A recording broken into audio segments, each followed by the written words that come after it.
Julien, comment ça va? Mais bien, et toi? Merci, ça va très bien. Merci d'avoir accepté cette invitation. Un break un peu particulier parce qu'en fait, on ne se connaît pas vraiment. On s'est rencontrés il y a quelques semaines lors d'une soirée. Ne dis pas tout, ne dis pas tout. Je ne dis pas. Lors d'une soirée du réseau Bouche à Oreille. Et voilà, j'ai eu déjà la chance finalement de t'interviewer. Et je me suis dit, bah, l'histoire est folle, donc on va un peu en parler dans le break. Julien Ambras, cofondateur du groupe Frita Papa. Ouais. Tu nous en parles un peu justement de ce groupe. Allez, si on fait une photographie de Frita Papa aujourd'hui, c'est quoi? Déjà, c'est comme tu l'as dit, hein, j'ai un associé, on était à deux à créer le projet. Aujourd'hui, la photo de Frita Papa, c'est 15 établissements, 17 pour fin de cette année, 18 pour janvier 2023. C'est un peu plus de 250 personnes, collaborateurs, et un atelier de production également en plus. Et puis, une communication. Et, ouais, non, Oui, je vais casser la table ouais, directement. attends, j'ai mis mon plus beau pantalon pour venir. Mais ouais, voilà, et c'est toute une équipe hyper motivée par un projet commun. Et voilà, Qui a démarré finalement il n'y a pas si longtemps en fait. Non, on a mûri le projet en fin 2014 et on a commencé à en parler de manière très précise à partir de début 2015, mais on a ouvert notre premier point de vente à Marcinelle en janvier 2016. 2016. Et Ouais. donc en 6 ans, Ouais. vous êtes à 15 établissements. Ouais. Et bah, quand vous racontez un peu votre histoire, vous n'êtes pas du tout du monde de l'ORECA. Vous n'avez même pas du tout le même profil, toi et ton associé. Complètement Lui a différent. plutôt un profil, je veux dire, de bureau, analyste, etc. Et toi, Ouais. tu as plutôt un profil de serial entrepreneur, si je peux, parce que on en a discuté un peu, tu m'as expliqué un peu les différents, tu as déjà finalement pas mal vécu en ayant quasi le même âge. Donc, comment, après on parlera de ton parcours, mais comment est venue l'idée de se dire, tiens, on va lancer une chaîne de friterie? Ouais. Alors, à la base, l'idée, c'était pas la chaîne du tout. On est des vrais consommateurs de friterie depuis des années. Et on s'est toujours dit, tiens, les friteries qu'on aime ne se retrouvent pas forcément très proches de nous. Alors, je dis pas que les friteries présentes dans la région de Charleroi ne sont pas bonnes. Il y en a des très très bonnes, même au-dessus. Mais ce qu'on recherchait dans la frite, on devait toujours faire des kilomètres. Ça nous embêtait un peu. Et on s'est dit, tiens, un jour, si on trouve le bon endroit, le bon moment, le bon invest, pourquoi est-ce qu'on ne ferait pas une friterie? Ça nous ferait économiser du carburant. Et puis maintenant, tu vois, avec l'énergie et tout ça, c'était pas mal pensé. Et voilà comment on est venu cette idée, qui aujourd'hui s'est concrétisée, quoi. Ouais, bon, j'imagine qu'entre l'idée de se dire on en a marre de faire 20 km, et qu'est-ce que vous recherchiez en fait? C'est quoi l'idée de base que tu dis on recherchait un truc dans une friterie Ouais, une atmosphère, une ambiance un peu particulière, une friterie, tu vois, un peu urbaine, un peu actuelle, quelque chose où, un espace où tu as l'impression d'être dans un restaurant et pourtant tu manges ta frite à 2 euros. Ça, c'est un truc qui nous plaisait bien parce que la clientèle friterie doit être, dans notre esprit, dans notre mindset, doit être servie comme dans un chouette resto. C'est ça. Et ça, c'est ce qu'on recherchait vraiment. Alors, premier établissement à Marcinelle, Ouais. si je ne me trompe pas, sur la route de Philippeville. Vous choisissez l'établissement, vous dites OK, c'est là, et après?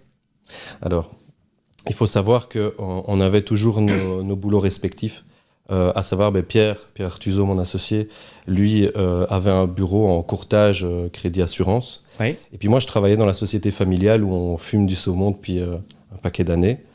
Société qui est pas loin d'ici d'ailleurs. Qui est Ouais, dans le à Jumet, zone de Jumet, Ouais, très connu au niveau du saumon. Ouais, ça fait 33 ans qu'on est là à peu près. Et donc on avait nos métiers respectifs. Et puis Pierre avait trouvé le bâtiment, route de Philippeville. C'était trop tôt pour se lancer maintenant, mais il a dit, allez, ce bâtiment-là, ce serait trop con de passer à côté. Je vais le louer. Et puis dans le cadre de son activité, après il a repris une autre société. Il a dit, ça pourrait être en attendant peut-être une vitrine publicitaire, le temps qu'on en fasse une friterie. Et puis le jour où on veut se lancer, on va voir les banques et bam, ça va rouler, quoi. ce qui est absolument pas la vérité du terrain. Et puis moi, je venais d'une année, ou même une année et demie, très très compliquée de mon côté, dans la société. Pour faire bref, le prix de la matière première avait fait fois X, et comme on travaillait principalement avec la grande distribution, c'était assez complexe. Et puis en parlant avec mon père, et puis il me dit, tu sais, le jour où tu trouves un petit concept sympa, tu as envie de te lancer dans autre chose, fais-le, parce qu'on ne sait pas comment ça peut tourner dans la vie, dans le monde des affaires. Et puis Pierre aussi avait une année très très compliquée. Et un jour, il me dit, écoute, ça fait 1 an que je loue à rien, finalement, ce bâtiment. On se lance. Ouais, ok. Donc là, on est en 2015. Ouais, 2015. C'est vraiment la préparation du truc. Pour faire bref, on n'a plus une thune tous les deux. On est vraiment dans la merde. On est dos au mur. On a un bâtiment qui est loué depuis 1 an et qui ne sert à rien. Dit voilà, maintenant, il faut lancer le projet. Mais ça va rouler avec les banques. Ça roule toujours. Ouais, non, c'était pas ça du tout. On a fait le tour des banques et c'était vraiment très très complexe. J'en suis venu même à vendre ma voiture pour pouvoir commencer à payer des factures de travaux, parce que ce bâtiment à la base, c'était une station-service qui s'est reconvertie en magasin de châssis. Oui, de châssis, c'est ce que j'allais dire. Ouais. C'est ça. Ouais. Mais bien avant, c'était une station-service. Oui, c'est ça. Et il y avait beaucoup à faire. Et la mise en place d'un point de vente friterie, quand tu veux le faire correctement, ça coûte beaucoup d'argent d'investissement qu'on n'avait pas. Et donc, mais on comptait sur les banques. Ça s'est pas vraiment passé comme ça, comme je te l'ai dit. Et puis, pour te dire une petite anecdote, on avait une liste avec je sais pas combien de banques autour de chez nous, et même beaucoup plus loin. Et on y est tellement allé pour expliquer un projet, mais les banques étaient vachement frileuses avec l'Horeca à l'époque. J'espère que ça a changé pour ceux qui se lancent maintenant, mais à l'époque, c'était vraiment très, très compliqué. Il y avait énormément de faillites. Il y avait beaucoup de faillites frauduleuses aussi. Oui, tout à fait. Voilà, donc c'est pas toujours la faute des banques. Oui, et puis un concept de friterie restaurant, c'est quand même un truc les gens, peut-être que les banques aussi s'imaginent une friterie, c'est un petit truc. Ouais, mais c'était surtout qu'on arrivait, tu vois, un peu comme des guerriers en disant les gars, on a un super concept. Donnez-nous autant. Voilà, donnez-nous autant, on va se lancer, ça va être génial. Et puis voilà, donc on s'est vraiment retrouvé dos au mur. Et puis à un moment, on a dit voilà, il faut faire le step, il faut qu'on trouve l'argent, tu sais, un petit peu à droite, un copain qui nous aide, un truc. Et puis voilà, on a lancé la friterie à Marcinelle. Vous êtes passé alors par des investisseurs privés qui vous ont aidé Une en l'occurrence qui nous a aidés, qui avait hérité et qui avait envie, qui nous faisait confiance. Franchement, qui nous faisait confiance, qui est une dame très sympa et qui a dit allez, vous êtes jeune, vous galérez, je vais vous aider. Je vais vous aider. Et puis donc elle l'a pas regretté. Non, absolument pas, mais sur une infime partie de ce qu'il fallait. Et ce qui est assez comique, c'est qu'au début, comme on a commencé réellement à l'arrache, Pierre et moi, on ne savait pas cuire une frite. Et notre équipe non plus. Alors, on avait notre premier engagé qui est toujours là aujourd'hui, qui est district manager chez nous, Christelle, qui avait travaillé, je crois, en étudiante. Dans un resto pendant X ans. Dans une friterie du côté de Namur, mais c'était un peu nébuleux, tu vois. Et elle a commencé un peu. Le premier jour d'ouverture, on avait, tu sais, t'as tous les curieux qui viennent voir, c'est un nouveau truc à Charleroi. Ouais. On avait une file. En plus, c'est un beau truc. Parce que vous avez fait quand même les choses au niveau design. Écoute, c'est un de nos premiers points de vente et il y en a eu pas mal depuis, mais c'est encore un de nos plus beaux. Donc on n'a vraiment pas rigolé, tu vois, c'était vraiment chouette. Et on avait une file pas possible. Alors la qualité de nos produits était top.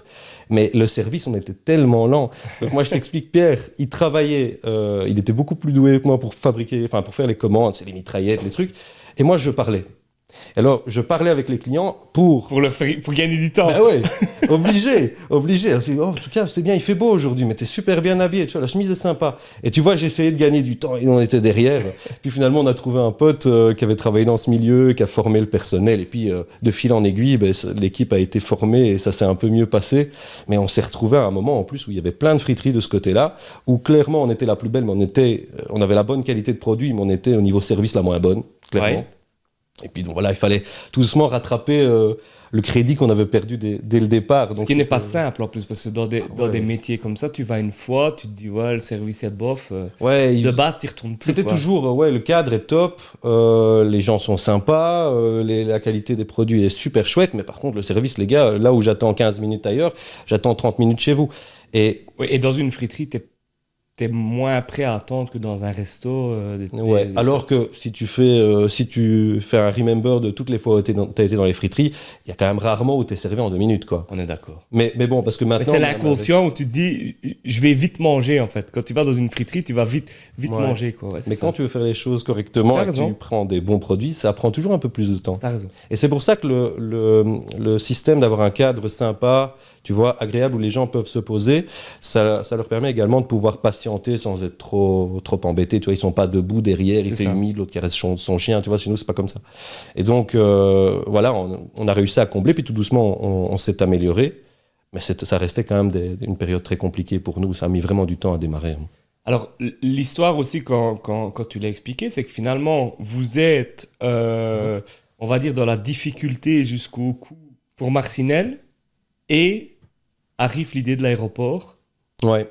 Plus ou moins, c'est ce que tu m'as expliqué. Ouais, mais c'est vraiment ça. En fait...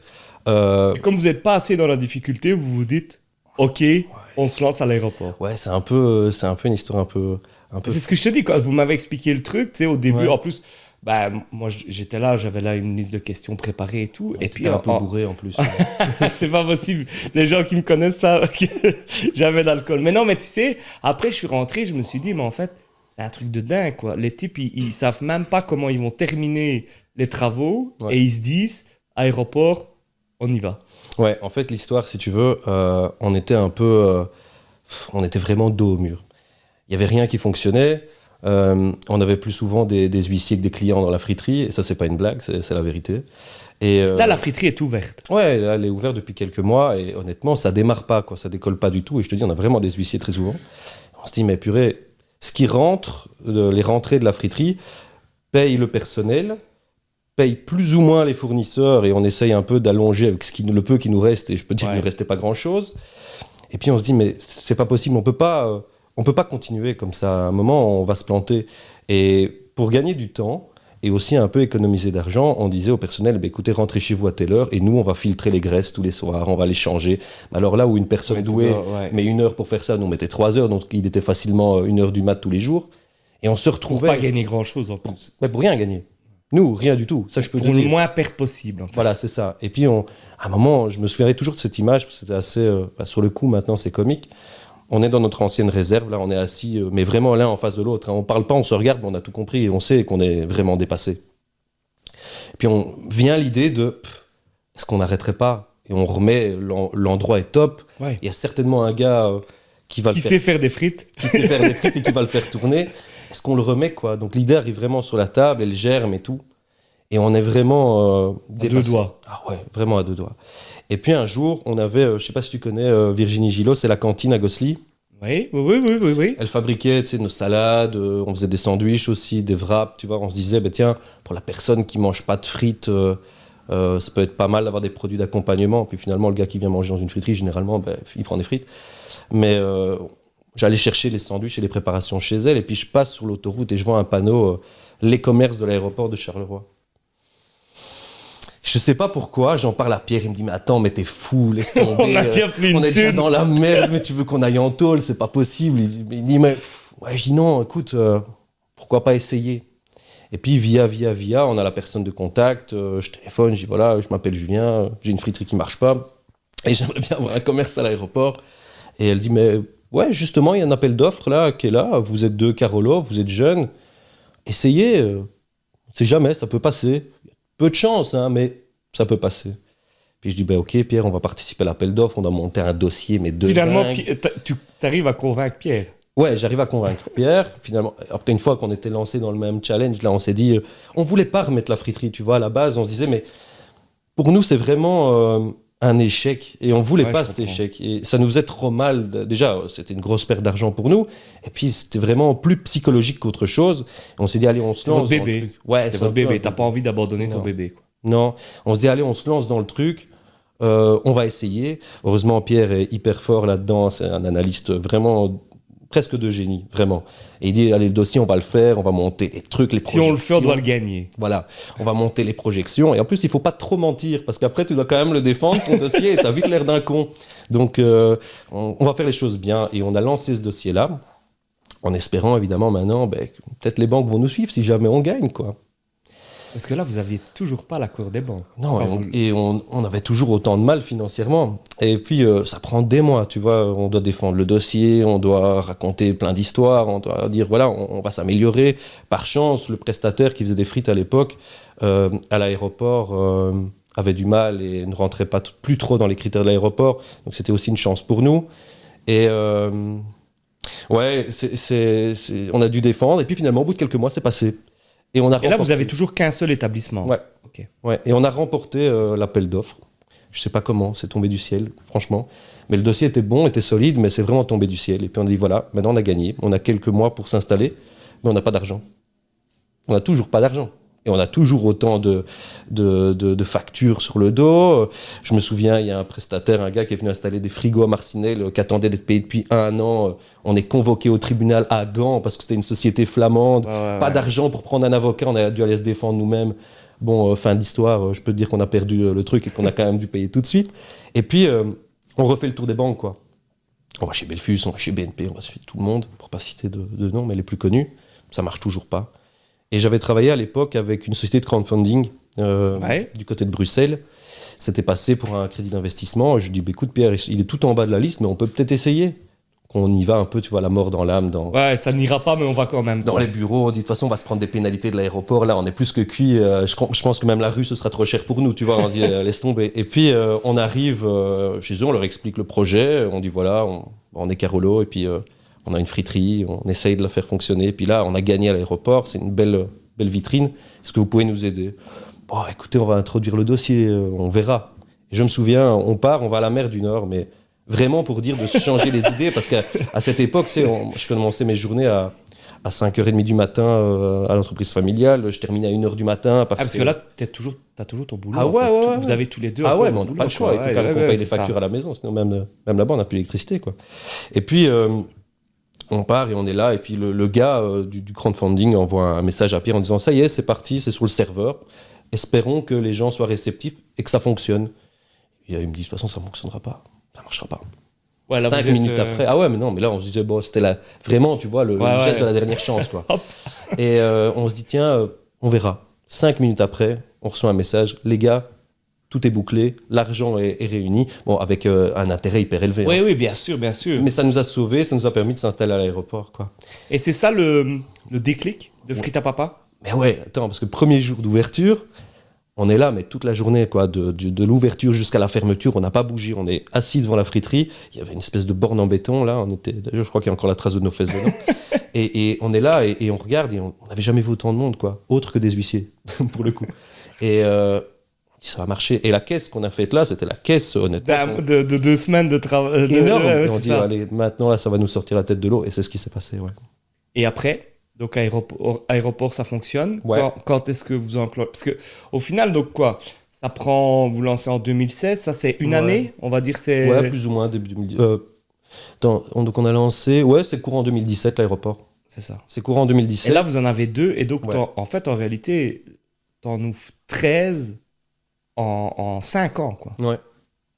Ouais, donc je crois presque 7 ou 8 sur un an, je crois. 7. Ah ouais, d'accord. Ouais.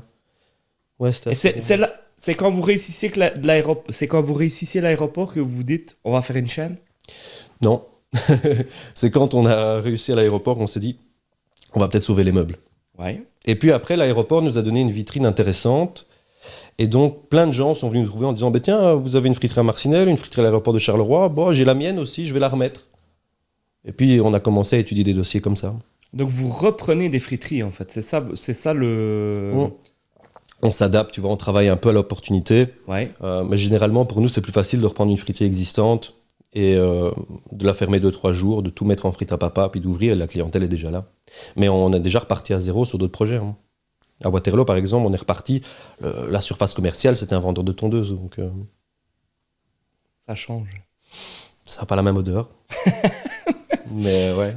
Et donc la 15, 250 employés, parce que c'est ce qu'on discutait aussi, vous ne travaillez pas avec des franchises. Non. Vous êtes... Non. Moi, j'en peux plus quand je vois des gens, pas spécialement des jeunes, hein, parce qu'il ne faut pas toujours généraliser, mais ils ont une idée d'un projet, d'un concept, il est à peine lancé, ils parlent déjà de franchise, on va le vendre partout, il va en avoir 50, ça n'arrive jamais ou très rarement, tu vois.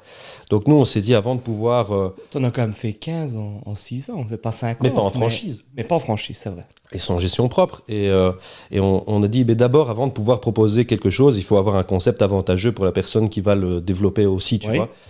Et on devait fixer l'identité de Frites à Papa, parce qu'au début, on était une chouette friterie, certes, mais on n'avait pas vraiment d'identité, on n'apportait pas une différence dans le marché, qui est un marché... Vous aviez quand même, si je peux me permettre, une identité visuelle très propre à vous et très belle, c'est subjectif. Moi, je trouve ça beau, mais c'est subjectif. Mais je trouve qu'il reste très... Le nom, enfin, tu le vois une ou deux fois, le nom, tu le retiens. Ouais, c'est un peu chantant, ouais.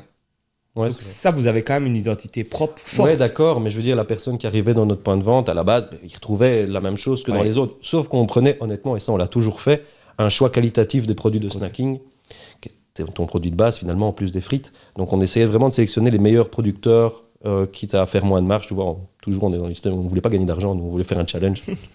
Et donc, on avait juste cette particularité-là et on s'est dit, avant de développer, on doit absolument travailler sur cette image, sur ce que Frites à Papa apporte dans le marché, ce qu'on peut faire différemment, ce qu'on peut faire mieux, améliorer, tu vois. C'était vraiment... Est-ce que c'est pas aussi une de vos forces, finalement, parce que quand les gens passent la porte de Frites à Papa, ils retrouvent ce qu'ils attendent dans une friterie. Je trouve que c'est parfois certains concepts où tu as l'impression que tu arrives dans une friterie, en fait... Je ne veux pas dire qu'il n'y a pas de frites, mais en fait, il n'y a quasi pas de frites, ou c'est des patates douces, ou c'est des trucs. Vous, ça reste une vraie friterie, si je peux m'exprimer comme ça. On n'a rien inventé. Le concept de la friterie, en Belgique, il est hyper vieux et surtout hyper développé. Tu vois, la Belgique, c'est un tout petit pays, il y a 5000 friteries. Tu vas à côté en France, pourtant, ils sont consommateurs de frites, mais il y en a 2500. Ouais, ça m'avait frappé dans ce que tu avais dit. On est les uns sur les autres, quoi. Donc, non, on voulait garder cet esprit friterie que nous, on aime, que je consomme beaucoup. Ouais, quand même, j'ai pris un peu, tu vois pas, mais que je consomme beaucoup. Et on voulait juste amener cette qualité dans la communication, dans la manière dont on propage des informations. Dans la professionnalisation, on va dire, de l'image. Mais en fait, ça faisait partie du dossier qu'on a envoyé à la banque. C'est que nous, on voulait professionnaliser le monde de la frite. Pas le changer. Il a toujours fonctionné, le monde de la frite en Belgique. Vraiment le professionnaliser, amener une vision externe liée à nos boulots de base respectifs et grâce à ça créer une société structurée avec des achats structurés, avec une communication structurée, ce qui n'existait pas parce que c'est vrai qu'une friterie ça fonctionne bien et elles sont des fois très très bonnes et puis c'est le père, le grand-père, la sœur, c'est ça. Vois. Et puis ça peut péricliter parce qu'à un moment donné justement le fils déteste de faire des frites. On en a déjà repris des friteries sur base de mon fils va reprendre mais finalement il a fait 2 mois, il n'aime pas trop donc mon point de vente est là, tu vois. Ça c'est déjà arrivé très souvent. Et demain, c'est quoi, vous, Alors, il y a une crise quand même qui vous touche, parce que j'imagine que au niveau des produits, au niveau du coût, une friterie, ça doit consommer au niveau énergétique, ça doit être assez sympa. Comment vous voyez, est-ce que d'être un plus grand groupe dans ces cas-là, c'est un avantage ou un inconvénient ? Non, un avantage, parce que, tu sais, tu fais un peu une économie d'échelle, comme tu achètes tout... fois X, tu vois. Mais on a été fortement impacté par tout ça. On a réussi à contracter sur une partie des points de vente les contrats d'électricité. Donc on a eu une augmentation, mais qui est peut-être moins énorme que chez d'autres. Mais on a su s'adapter, mais on en souffre tout autant. Et d'ailleurs, tous les points de vente dans l'Horeca, je ne parle même pas que les friteries, ont dû augmenter leurs cartes ou diminuer la taille de leurs assiettes. Tu vois, t'as pas le choix parce qu'il n'y a pas que l'énergie, ou en tout cas... c'est lié à d'autres augmentations. Oui, et puis il y a les produits, les matières premières, je veux dire, qui augmentent aussi. Ouais, tu sais, après, il y a eu l'Ukraine, il y a eu plein de choses qui fait que tu as découvert que ton électricité, ton port, ta frite, en fait, tout venait d'Ukraine. Et ça, on l'a appris du jour au lendemain. Tu vois, c'est assez dingue. Je crois que ça a servi d'alibi à beaucoup de choses aussi, mais on a dû s'adapter. Et Frites à Papa de demain, pour revenir à ta question, c'est d'abord pérenniser le groupe. Les gens qui y travaillent, parce que je crois qu'on a un chouette cadre de travail et on a gardé une société encore à taille humaine, malgré le fait d'être beaucoup. Ce que tu disais, c'est encore une société familiale, malgré qu'il y a 250 employés. Ouais, dans notre gestion, c'est hyper familial. Pourquoi ? Parce que tout est fait en interne et qu'on prend les avis qui sont bons à prendre, que ce soit du collaborateur à peine arrivé au gérant. Enfin, On essaye énormément de se voir, on a des groupes WhatsApp, on s'entend, puis moi je passe souvent sur les points de vente, donc on discute de plein de choses. Maintenant, vous travaillez à temps plein, tous les deux, Ouais. sur le projet. Ouais. À quel moment vous basculez? Au moment où on a repris les friteries du Brabant Wallon, en fait, notre entrée dans le Brabant Wallon s'est faite via un monsieur qui avait 3 super établissements, à Torrent-Baie-Saint-Tron, Incourt et Jodogne, où il y avait déjà beaucoup de personnel.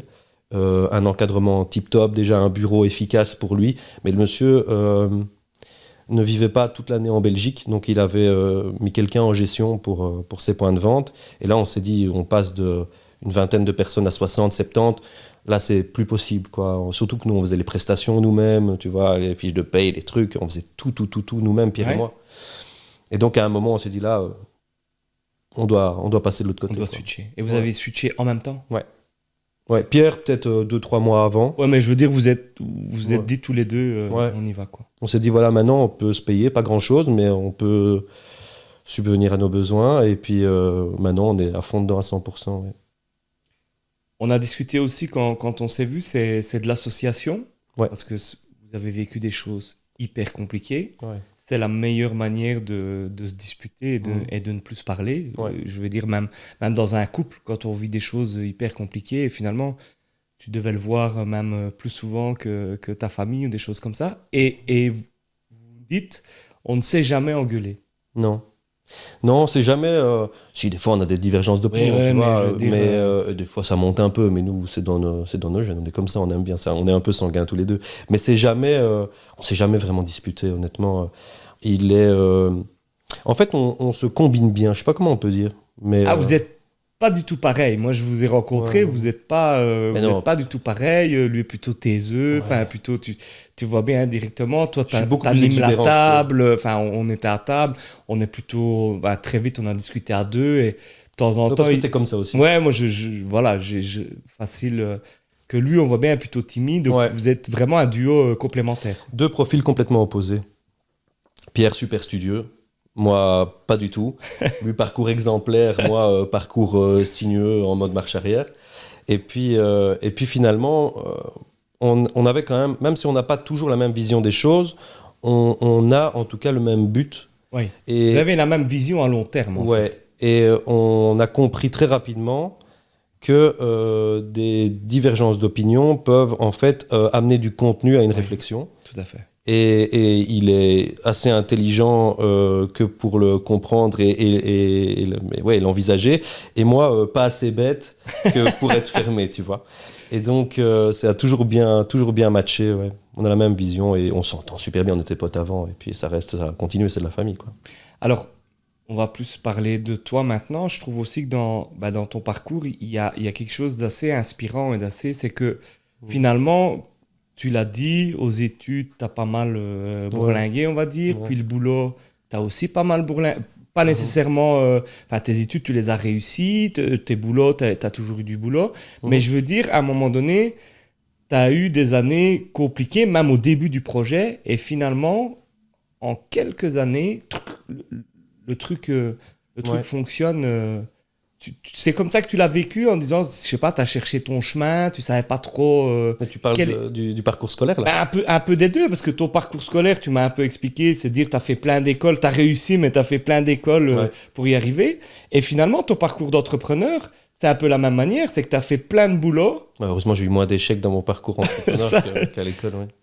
Ouais, j'étais absolument pas studieux. Moi, j'étais toujours le gars, alors je sais pas si c'est... mais j'étais toujours le type, on disait, ouais... Il est pas trop bête, il peut comprendre ce qui se passe, mais il s'en fout. Et tu vois, ça c'est vraiment, ça me caractérise pas mal. C'est le parcours scolaire qui ne te correspondait pas, en fait. Mais non, moi j'étais pas du tout scolaire, j'étais pas du tout, je m'ennuyais. Honnêtement, je comprenais, et je crois que si j'avais voulu faire des études plus complètes, par la suite, je crois que j'aurais pu le faire. Je dis pas que je serais sorti avec Grandis, hein, loin de là, mais je pense que je comprends assez vite les choses et je suis quelqu'un qui marche à la passion et j'étais absolument pas passionné par l'école. Donc j'ai fait ce qu'il fallait faire pour sauvegarder. Ouais, je suis passé de Beaumont à Charleroi, Fleurus, à Velleray-les-Brieux du côté de Binge, puis j'ai terminé à Bruxelles, tu vois, où je faisais 2 années en une. Comment ça s'appelle encore ce truc Je sais plus comment ça s'appelle. Enfin, soit j'avais raté une année, donc j'ai fait 2 en 1 à Bruxelles dans un lycée. Et puis, Je sais pas, je connais pas. J'ai oublié comment ça s'appelait, mais j'ai fait 2 années en 1. Et finalement, tu entreprends, parce qu'en fait, tu n'as quasi pas quitté l'école, que tu es déjà entrepreneur. C'est un peu ça que... Ouais, je suis rentré très vite dans le monde du boulot. Mon père m'avait toujours dit, écoute, j'étais pas scolaire, mais j'ai su m'en sortir. Si tu veux aller plus loin, ben, tu viens, au moins tu travailles, quoi. Donc je travaillais comme ouvrier de production à l'usine, donc de poissons du coup. Et je coupais du poisson, je salais, je faisais plein de trucs. Bas de l'échelle, quoi, en mode... ouais, il n'y a pas de bas de l'échelle. Non, mais je veux dire, c'est pas qui t'a pris comme assistant jamais. Responsable, quoi. Non, c'est pas le bas de l'échelle. Non, mais t'as raison. Je veux dire, t'es rentré comme... Je suis rentré comme tout le monde. Ouais, c'est ça. En tant qu'intérimaire, pour te dire. Même je travaillais chez mon père, j'étais intérimaire. et à l'époque, intérimaire à 900 € par mois. Hein. Donc, et je faisais beaucoup plus d'heures que les autres. Mais, ça t'a appris? Ouais, à fond. Franchement, je crois que si mon père n'avait pas été aussi dur avec moi, que ça soit au boulot ou en dehors, tu serais pas là en face de moi. Non, je pense pas. Je pense pas parce que s'il y a bien une chose, et il s'en veut toujours. Il s'en veut toujours. À un moment, il aurait pu me faire monter peut-être des échelons beaucoup plus rapidement chez nous. Peut-être parce qu'il sentait que j'en avais les capacités, mais par correction, il s'est dit, mais non, Julien, pourquoi je vais le mettre commercial?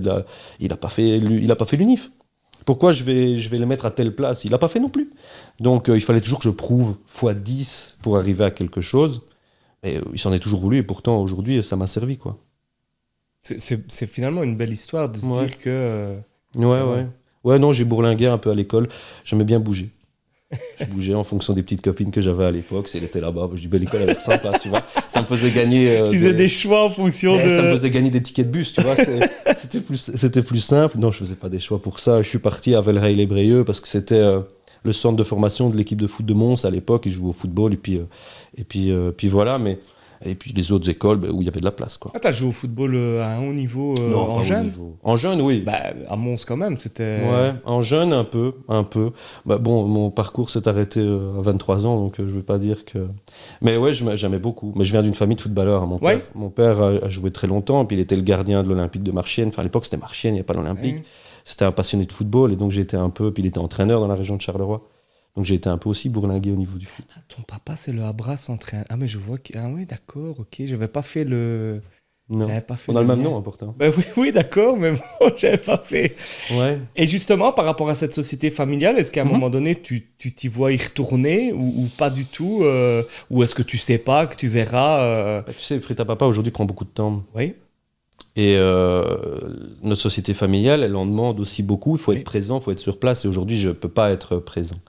Donc, j'ai toujours quelques rôles, mais qui sont vraiment très, très disparates. Mais je ne sais pas. Je ne sais pas de quoi va être fait l'avenir. Mais ça me plaît toujours. Ça me plaît toujours et ça me passionnera parce que finalement, je suis presque né dedans. Mais je ne sais pas dire. Franchement, pour ça, je n'ai pas vraiment de réponse. Est-ce que tu te vois Frita Papa sur le long terme ou est-ce que tu te vois à un moment donné... Je ne sais pas pourquoi, mais on se connaît peu, mais je te verrais plutôt à un moment donné repartir sur une autre aventure ou... Mais non, Frita Papa, ça amène tellement de trucs différents. Je fais jamais le même métier. Ah ouais, c'est vrai. Franchement, je fais jamais. Sinon, ça m'ennuierait et ça ferait longtemps que j'aurais arrêté. Mais je fais jamais le même métier. C'est toujours une journée. Bon, on commence, Pierre te l'avait dit, on commence toujours nos journées par régler les problèmes de la veille. J'ai rien que ça, c'est... Ce que tu as fait ce matin, d'ailleurs. Ce que j'ai fait ce matin, entre autres gars. Par exemple, ce matin, à 5h30, j'étais à l'aéroport de Charleroi parce qu'avec ce qui s'est passé, notre camion n'a pas pu venir livrer. Et donc, c'est Pipo, des chauffeurs qui vient livrer. Et puis, il avait 4 palettes, mais c'est un monsieur d'une 60aine d'années. Donc, à 5h30 du matin, j'étais en train de les arranger. Donc, on fait jamais la même chose, que ce soit dans la gestion, dans la bonne gouvernance de la société ou dans le développement, dans la com, dans les trucs. On fait toujours quelque chose de différent. Donc, aujourd'hui, Frita Papa m'apporte tout ce dont j'ai besoin pour me sentir bien dans un job. Ça me convient très, très bien. Maintenant, demain, tu veux acheter Frita Papa, je ferai autre chose. Ouf. Quand ta carrière politique te prendra moins de temps. Tu as parlé un peu des difficultés. C'est quoi donc, je trouve que c'est bien d'expliquer aussi aux jeunes entrepreneurs de dire, comme tu dis, les entreprendre, c'est pas aller voir une banque, prendre de l'argent. Donc, il y a beaucoup de difficultés. Mais c'est quoi les moments, si tu devais penser à 2 ou 3 moments où là, c'était vraiment joyeux en se disant... C'est ça que je veux faire, c'est ça qu'on veut faire, on est dans le bon. C'est quoi tes grands moments dans ta vie d'entrepreneur? Déjà, de 1, c'est l'ouverture à l'aéroport de Charleroi. Ça, vraiment, ça nous a, je te dis, permis de nous faire connaître. Et, le déclic, en fait. C'est vraiment le cliquet ouais. qui... Ouais, c'est ce qui nous a un peu redonné goût à ce qu'on avait commencé. Puis, je dirais également, c'est quand on a repris les friteries du Brabant Wallon et qu'on est passé tout de suite d'une toute petite société à quelque chose déjà de plus important. Vous êtes combien, quand vous reprenez les 3 du Brabant Wallon, vous êtes à combien? Attends, donc on avait Marcinelle, l'aéroport, Laudelin, Sarre, Anzy à l'époque, mais qu'on n'a plus. On avait 3 points de vente, si je dis pas de bêtises. Ouais, donc vous doublez Ouais. avec cette reprise. Ouais. Et en plus, on reprend Dinan, quelques mois avant, quelques mois après. Vous êtes sur combien de provinces alors maintenant? On est toujours... On a le Namurois, on a le Brabant Wallon, et puis le Hainaut, quoi. Ouais, c'est déjà pas mal. C'est déjà pas mal. Ouais. Vous avez une expansion dans l'idée de... En fait, en version tache d'huile, tu vois. C'est ça. Parce que comme on a également un atelier de fabrication, on fabrique nos plats, des vols au vent, les boulettes, les trucs, on doit livrer en interne.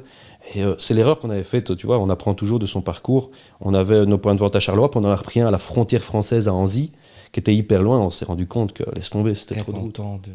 C'était énorme. Et votre atelier de production, il est où? Jodogne. Jodogne. En fait, on l'a repris en même temps que ces friteries. En fait, c'est ce qui a vraiment changé la donne de notre société, parce qu'on a repris, en plus de ça, toute une organisation qui était déjà en place. Le mec avait fait un super boulot par rapport à ça. Il avait vraiment géré des friteries comme une grosse société. C'est ça.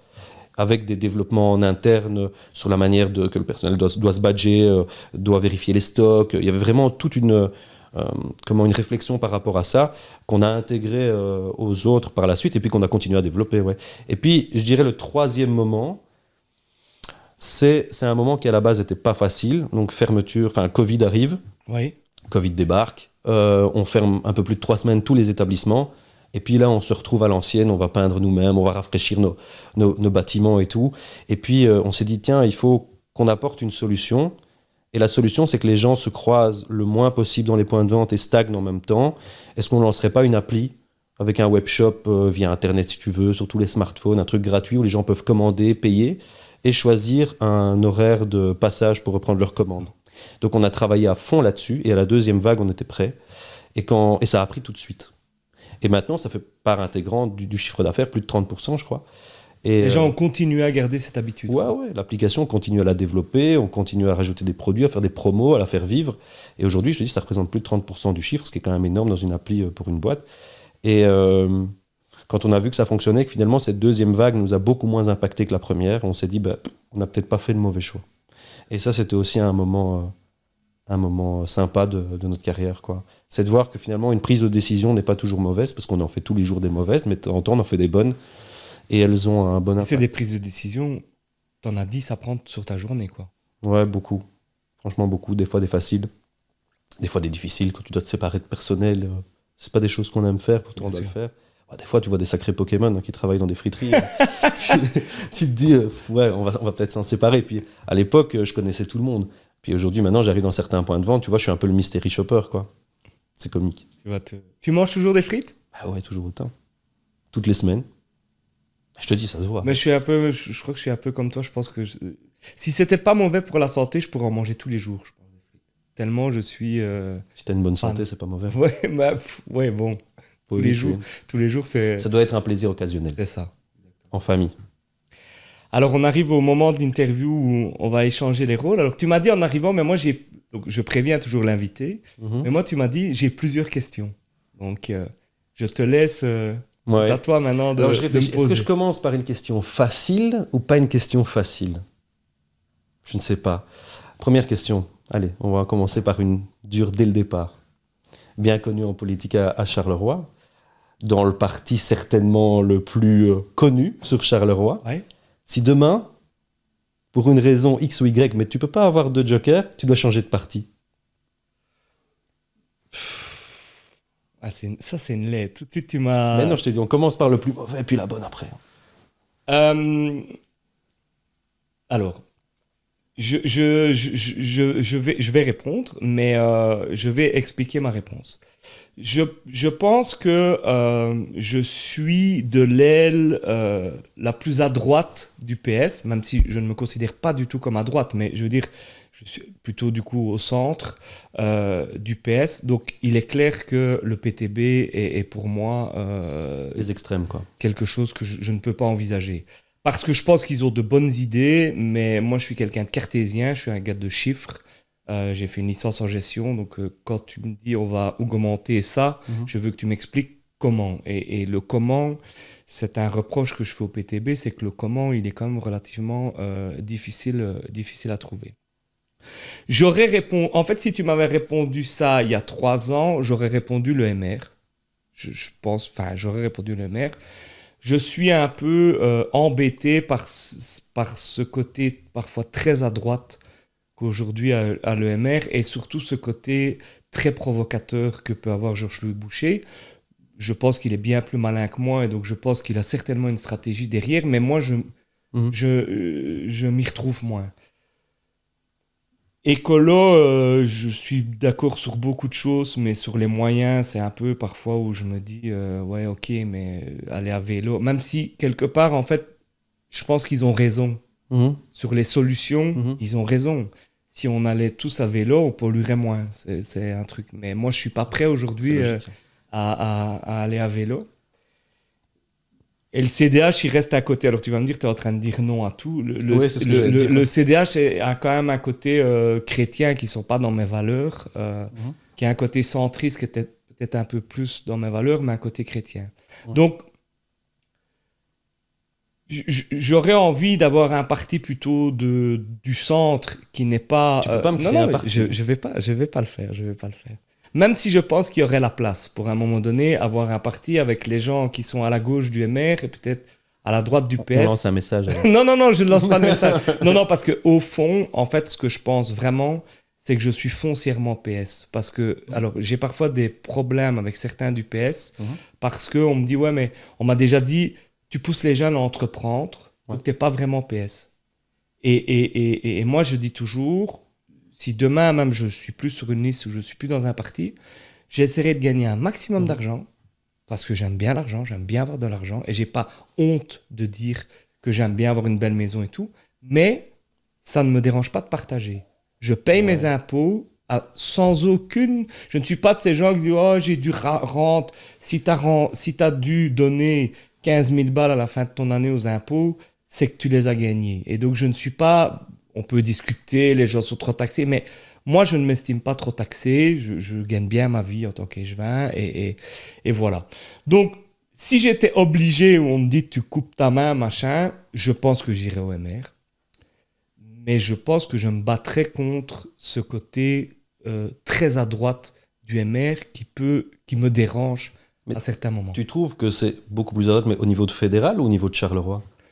Parce que Charleroi, en soi... Je pense qu'au niveau communal, je pense que la couleur importe peu. Oui, il n'y a pas de clivage partisan entre la droite, la gauche. Alors aujourd'hui, il y a des clivages parce qu'il y avait l'arrivée de Denis Ducarme qui veut faire sa place, qui veut absolument attaquer. Et je suis un peu aussi déçu de cette arrivée parce que moi, j'étais de ceux qui me disaient quelqu'un d'intelligent qui arrive sur Charleroi. Je pense que Denis Ducarme est quelqu'un d'intelligent. C'est toujours intéressant. Quel que soit le parti. Mais je pense que voilà, je suis un peu déçu de son arrivée en disant ici sa dernière vidéo ou ici des chiffres qui sont faux sur l'insécurité. Enfin, il y a un côté, c'est l'insécurité, on va tous se faire agresser, on va tous se faire attaquer. Les chiffres, il y a de l'insécurité à Charleroi. C'est un peu du vu et revu dire que Charleroi est dangereux. C'est ça.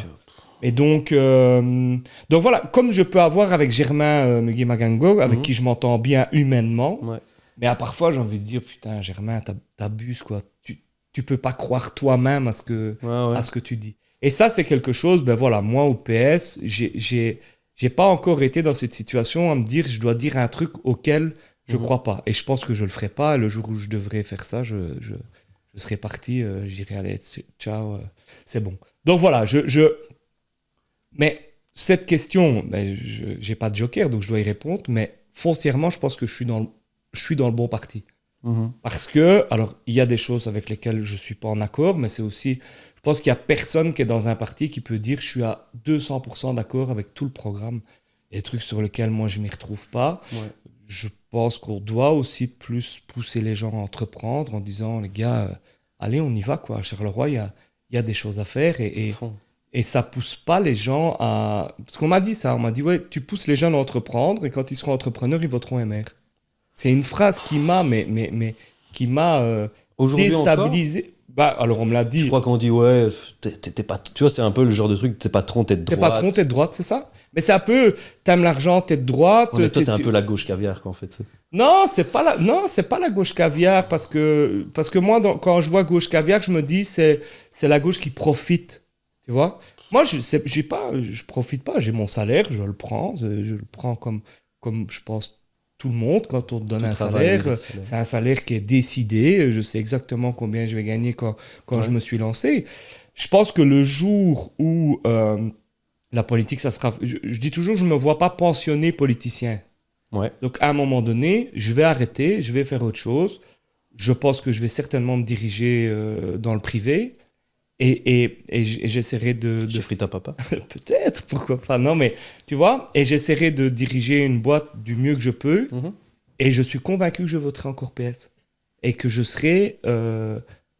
j'aurai plaisir de partager. Je pense aussi que c'est aussi ça un déclic que tu dois dire aux gens, c'est dire, essaye de t'en sortir, et quand tu t'en sors, n'oublie pas qu'il y a des gens, parce que je pense, toi comme moi, on est des gens, on a eu de la chance, on est tombé dans des familles, même si tu dis que tu as eu des difficultés, enfin que tu as été élevé à la dure, des choses comme ça, on est quand même, voilà, on n'est pas né au plein centre de l'Afrique sans savoir si on allait savoir manger demain ou des choses comme ça. Absolument pas, non. Et voilà, moi, je trouve que c'est un beau projet de société de se dire on essaie de s'en sortir et on partage. Alors oui, il y a des gens qui veulent pas, ça existe, des gens qui veulent pas travailler, des gens qui veulent pas s'en sortir. Est-ce qu'ils sont plus heureux que nous? C'est toujours un peu, quand j'ai des discussions... Ils sont peut-être pas moins heureux. Hein. Je rigole. Non, mais tu sais, moi j'ai toujours des discussions en disant ouais, mais on aide des gens, ouais, et quoi? Et de toute façon, au final, peut-être plus ces gens-là. Et ils vont faire quoi? Ils vont crever de faim et à ce moment-là, ils feront quoi? Ben, ils viendront les chercher chez toi. Je pense que moi, je suis vraiment pour c'est la valeur du PS qui me représente le plus, c'est la solidarité et le partage. Et ça, vraiment, je le vis au quotidien, donc je ne me vois pas changer de parti. Non, mais t'as quand même dit le maire. Ben, t'as pas le choix. J'avais pas le choix. Si tu me dis demain ou tu changes de parti ou on te coupe une main, je vais quand même garder ma main. Et je crois que tu as mis le doigt à un moment sur quelque chose d'important, c'est qu'il y a vraiment un nouvel élan à Charleroi. Je pense. Et je pense que les gens ne sont plus... Et c'est ça que je ne comprends pas la stratégie de Georges-Louis Boucher, mais encore une fois, je ne m'estime pas. Mais je pense que les gens en ont marre du clivage de la politique politicienne. Quand je vois Adrien Delimon, qui est un gars du MR, et que je vois Thomas Dermine, c'est dans ces gens-là que je me reconnais. Qu'ils soient MR, qu'ils soient PS, et si demain il y en avait un écolo ou CDH, c'est la même chose, c'est de se dire à un moment donné, on est quand même dans une situation préoccupante, et si on arrêtait de vouloir dire ouais mais moi je suis plus comme ça et toi moins comme ça, et s'attaquer systématiquement. J'ai vu le débat des présidents de parti qui était à l'RTBF la semaine passée. En fait, j'étais dépité. Je me dis, quand les gens voient ça, comment veux-tu qu'ils aient confiance en nous? On s'engueule pour des trucs. C'est un peu du combat de maternelle. Ouais, quoi. Exactement. C'est un peu du combat de maternelle. Et je crois tu vas pas me faire avoir des amis dans tout ça, mais merci. Mais c'est vrai que vraiment des personnalités, parce que c'est vraiment des personnalités, comme Thomas Dermine ou Adrien Delimon, que je connais bien, c'est des vrais gars de dossier, puis c'est des vrais gars qui peuvent se confronter au terrain et aux réalités de la vie. Et je crois que c'est important aujourd'hui d'amener du jeune à travers, tu vois. Et de ne pas nécessairement vouloir faire de la politique. Moi, tu le savais, mais je veux dire, dans la discussion qu'on a eue quand on s'est vu, tu t'es pas dit, ah ouais, lui, les PS, et à un moment donné, je veux dire, oui, je suis Thomas Parmentier. Enfin, j'ai discuté avec des gens où, à un moment donné, par hasard, je lui dis, mais en fait, t'es MR, toi, je savais pas. Ben ouais, moi, je suis MR, j'étais sur les listes, machin. Ben voilà. Et contrario, des fois, on m'a dit, ouais, fais attention, travaille avec lui, mais fais attention, sache qu'il est quand même MR. Je m'en tape. Non, il faut que ça soit vraiment transversal, je crois, au niveau communal, et que tous les dossiers doivent juste aller dans la même direction pour le renouveau de Charleroi, parce qu'on en a besoin. Bien sûr. Donc je vais revenir sur ton appartenance à Charleroi. Ça commence où? Tu te sens comment? En fait, mon appartenance à Charleroi, elle commence dès le plus jeune âge, je pense. Je ne sais pas comment Alors, les premiers trucs, je pense que c'est le foot. Je suis tombé fan du Sporting, des zèbres. L'Olympique, ça pouvait le faire aussi. Hein. Ouais, c'était les zèbres. Malheureusement, heureusement, j'en sais rien. Non, moi j'ai toujours été fan des zèbres. Ah ouais. Et puis, il y a eu plusieurs déclics. En fait, j'ai été longtemps avec une fille qui habitait Virton. Et le regard des gens de Virton, alors ça m'a toujours fait rire parce que moi j'étais tout mince. Et en fait, on m'a jamais fait chier. Dans aucune soirée. Et là-bas, ils aiment bien la castagne, mais moi, on m'a jamais fait chier parce qu'on s'est dit, putain, faites gaffe. Il est de Charleroi. Lui, c'est le Carolo, quoi. On m'a demandé si j'étais calibré. Enfin, vraiment, le truc invraisemblable. Mais le truc qui m'a vraiment frappé, c'est un unif à Mons. Parce qu'on est à Mons, pas non plus. On n'est pas à Amsterdam ou on n'est pas à New York. Et ce qui m'a vraiment, vraiment frappé, c'est le discours des Carolos à Mons. Où à un moment donné, j'étais à côté d'un gars qui disait ouais, mais nous, même rester sur pas de notre porte, on risque de se faire agresser, machin. Ouais. Et j'ai envie de dire, mec, arrête quoi, arrête de raconter un truc pareil. Enfin, un peu, c'est ce que je dis quand je fais des présentations, en fait, un peu fier d'être là, une ville de merde quoi, en disant ouais, mais nous. Après, il y a certainement eu plus de faits divers à Charleroi qu'ailleurs à un moment. On a eu l'effet du trou, on a eu quand même les scandales politico-financiers et tout.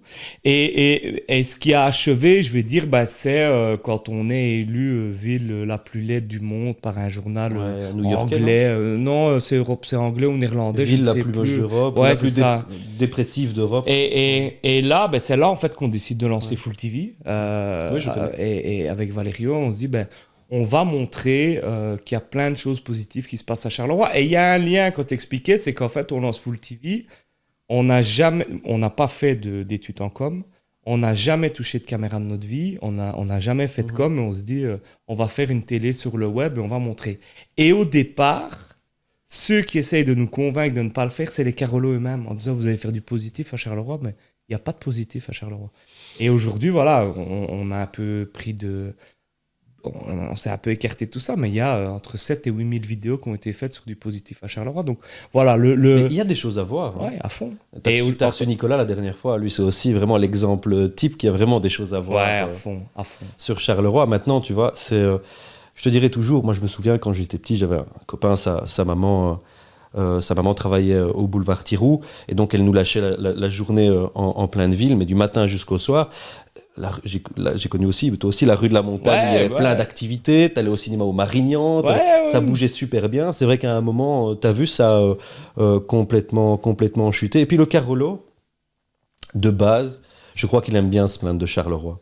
Mais que finalement, il revient toujours vers Charleroi. Tout à fait. Et moi, je suis on a une fierté, exactement, c'est ce que j'allais dire. Je suis méga fier d'être Carolo. Je suis né en région de Charleroi et j'ai toujours grandi dans la région de Charleroi. Je suis super fier d'être Carolo. Je vais pas te dire que c'est la plus belle ville du monde, que c'est la meilleure ville, mais c'est Charleroi. C'est chez toi. C'est chez moi. Mais je trouve qu'il y a plein de choses. Mais on a un côté, et je pense que notre génération, ça a été les premiers à changer aussi. Mais on a un côté où on défendait pas. Moi, ce qui me rendait dingue, c'est qu'on... Alors, il se foutent toujours de moi, mais les gens de la Louvière, moi j'ai des potes qui parlent de la Louvière, tu as l'impression que tu vas arriver à Venise, et puis tu arrives à la Louvière, quoi. Charleroi, d'un autre côté, maintenant, et je viens du tourisme, c'est aussi un retour qu'on nous fait, c'est que les gens, ils sont tellement sûrs qu'ils arrivent dans un truc assiégé, machin, qu'en fait, ils repartent. C'est très facile de faire repartir quelqu'un de Charleroi en disant, mais en fait, c'est une ville... Enfin, moi, j'ai eu des visites où les gens disent, ben ouais, mais en fait, c'est une ville normale, Charleroi. Ben ouais, Pour l'exemple de la Louvière, le seul endroit au monde où tu croises des Italiens, plus Italiens, mais qui ne sont jamais en Italie. C'est comme... Non, moi, j'aime bien la Louvière, je rigole. Mais je trouve que Charleroi, il y a plein de choses à faire, il y a plein de choses encore à découvrir. Puis au niveau de l'art, etc., ça bouge énormément. Je fais encore partie de ceux qui adoraient les colonnades, ce genre de choses. Il était temps de moderniser, mais c'était quand même gai aller boire un café au Prince Baudouin et regarder les Pokémon passer, c'était génial. C'est des époques... les attraper. C'était magnifique. Non, mais on a toujours un peu de nostalgie du Charleroi d'avant, alors qu'il est juste en train de passer un step. Il est en mutation. Il est juste en train de passer un step, et tu peux pas dire que c'est pas beau, le centre-ville de Charleroi est super beau. Espérons que ça continue maintenant. Dernière question. Julien, l'émission s'appelle Le Break, c'est la question qu'on pose à tous nos invités. Et toi, c'est quoi ton break idéal ? Franchement, j'en ai beaucoup. J'en ai beaucoup. Déjà passé du temps avec ma compagne, discuter. On attend un enfant tous les deux, donc c'est qu'on aime se retrouver ensemble. Mais je veux dire, le break idéal pour moi, c'est un dimanche en famille. Un dimanche en famille, c'est Simplement. Ouais, pas besoin d'un truc. On est là, on oublie, on rigole. On boit un verre, on mange un bon bout. C'est comme dans tous les dimanches en famille, c'est le poulet compote avec les frites. Tu vois. C'est fou parce qu'on a un invité qui nous a dit exactement la même chose, le poulet compote le dimanche avec les frites. Mais ouais, voilà. Donc tu vois, ça c'est pour moi le break idéal et ça me permet de m'évader le plus. Et toi? Mon break idéal, moi pour m'évader, il faut quand même que je bouge un peu. Je voyage pas beaucoup, mais je pense que, et ça c'est le côté politicien, c'est que si tu es ici, tu es ici. Si je dois vraiment débrancher la prise, il faut que je sois un peu à l'étranger ou quoi et me promener dans une ville que je connais pas, où personne me connaît. Et ça, c'est difficile, tout le monde te connaît maintenant. Non, mais non, mais voilà, c'est des trucs où c'est vrai qu'ici à Charleroi, je vais rarement dans un resto sans dire bonjour au moins une ou deux personnes. C'est pas dérangeant, mais si à un moment donné tu veux déconnecter, tu connais personne, tu te balades dans une ville et ça c'est mon break idée. Ça marche. Julien, merci beaucoup d'avoir accepté l'invitation. Merci à vous de nous avoir suivis. On se retrouve dans 2 semaines avec un nouvel invité pour le break. Merci Julien. À bientôt. À bientôt. Coupé.